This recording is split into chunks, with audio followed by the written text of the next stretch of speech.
Maji ni uhai. Baada ya kuwa na upungufu wa maji mkoa wa Singida, sasa majibu ya kero hiyo yanaanza kupatiwa majibu. Hii ni baada ya visima vya maji kuanza kuchimbwa, na baada ya zoezi hilo kuendelea, wananchi wamesema furaha yao kwa serikali. Nashukuru sana kutuletea maji.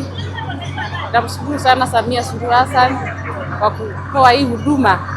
Kwa kweli tunamshukuru sana. Shukuru sana kwa rais wetu Samia Suluhu Hassan kwa kutuletea uchimbaji wa huu mradi wa maji. Na sisi pia tunashukuru sana kina mama, maji tunateseka sana. Naona sasa hivi huu mradi bila shaka naona utatusaidia sana sisi wakina mama. Maji ni shida sana. Serikali kuleta mtambo tapata maji. Kwa upande wa mamlaka nao wamechangia kuwepo kwa zoezi hilo la uchimbaji wa visima.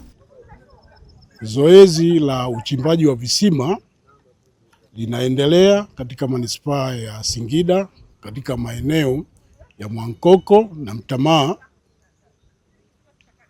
Hii ni katika kukabiliana na upungufu wa maji uliopo katika manispaa ya Singida.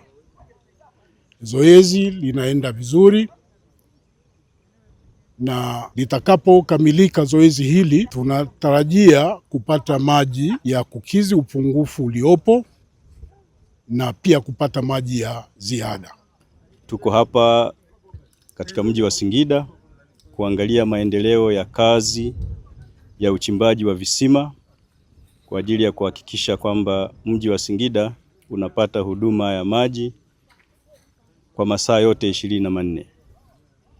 Mpaka sasa nchi nzima serikali inatekeleza miradi zaidi ya 1000 nchini, na katika miradi hiyo, miongoni mwa miradi hiyo ni mradi wa miji 28 wenye thamani ya shilingi za Kitanzania trilioni 1.58. Katika mji wa Singida tumeona ile eneo la Mtamaa ni chanzo kizuri katika upatikanaji wa maji katika mji wetu wa Singida. Na mpaka sasa tumechimba visima 4 na vyote vina maji na vina maji vya kutosha. Maji haya yatasaidia kuongeza usambazaji wa maji katika mji wetu wa Singida. Kwa upande wa wafanyakazi nao wanasemaje juu ya kuendelea kuchimba visima hivyo? Ambao tuko hapa kwenye kijiji cha Mtamaa kwa ajili ya kuchimba visima 11. Na mpaka sasa hivi tunachimba visima almost visima 4.